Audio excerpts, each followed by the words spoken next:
चीज पिलो पराठा। सीतापुर नाम के गांव में रामनाथ नाम का व्यक्ति अपनी पत्नी अनुसुया के साथ मिलकर शादियों में बावर्ची का काम करता था।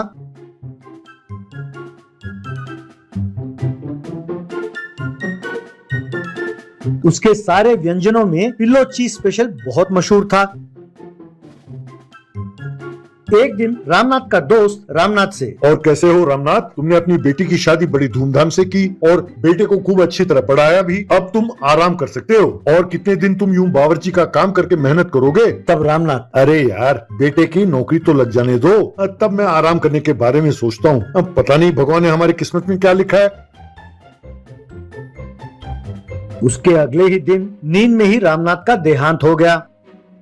तब परिवार चलाने की जिम्मेदारी उसके बेटे अजय पर पड़ी। अजय ने बहुत कोशिश की, लेकिन उसे कोई भी ठीक से नौकरी नहीं लगी।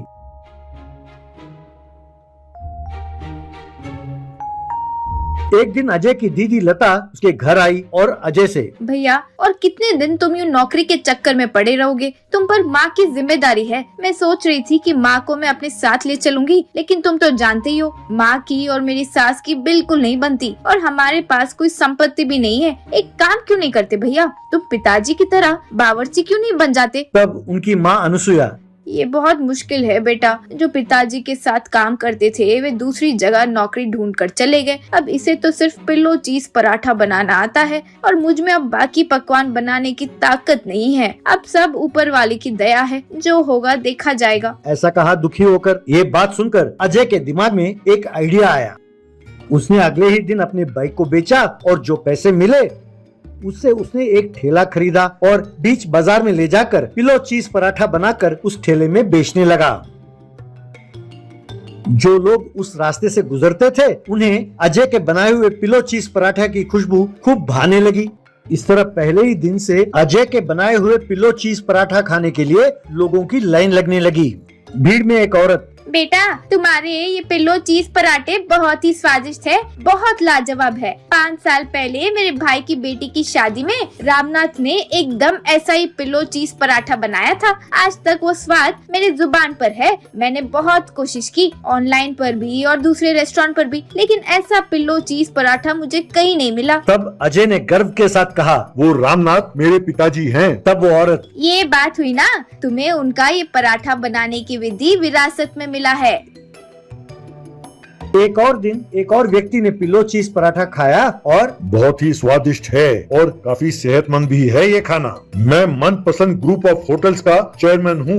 मैंने तुम्हारे पिलो चीज पराठे के बारे में बहुत सुना, इसीलिए खाने आ गया। अगर तुम्हें मंजूर हो तो कल से ही हमारे ग्रुप ऑफ होटल्स के लिए तुम अपना पिलो चीज पराठा सप्लाई किया करो। कहकर अपना विजिटिंग कार्ड देकर वहाँ से चला गया। तब अजय ने उस गांव में बेरोजगार युवकों को चुना और घर में ही पिलो चीज पराठा बनाकर उन युवकों के द्वारा मनपसंद ग्रुप ऑफ होटल्स को पिलो चीज पराठा सप्लाई करने लगा। लेकिन उसने एक ठेले में पिलो चीज पराठा बनाकर बेचना बंद नहीं किया। उसने कुछ बेरोजगार युवक और युवतियों को अपॉइंट करके गांव में कई जगह पर उसने पिलो चीज पराठा के ठेले खोले और उन्हें चलाने दिया। वो भी बहुत कामयाब रहा।